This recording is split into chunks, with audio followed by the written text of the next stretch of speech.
अब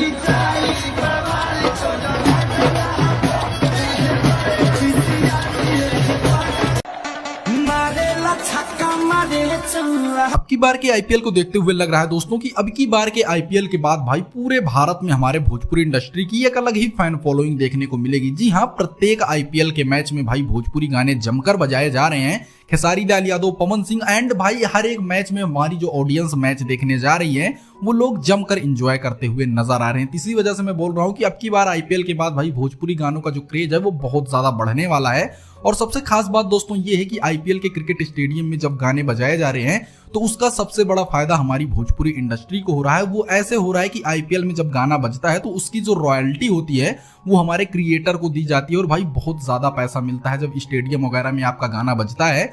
तो आप इससे अंदाजा लगा सकते हैं कि भाई बॉलीवुड के गानों को पीछे छोड़कर भोजपुरी इंडस्ट्री के गाने बज रहे हैं, जो कि दोस्तों एक बहुत ही बड़ा चिन्ह है कि हमारी भोजपुरी इंडस्ट्री भाई बहुत अच्छे तरीके से ग्रोथ कर रही है। वैसे दोस्तों अब की बार आप कौन सी टीम को सपोर्ट कर रहे हैं? अगर आप यूपी बिहार से हैं तो आपको चाहिए कि आप एलएसजी को सपोर्ट करें। वैसे ज्यादातर लोगों की फेवरेट टीम आरसीबी भी हो सकती है। आपकी फेवरेट टीम क्या है? कमेंट जरूर कीजिएगा।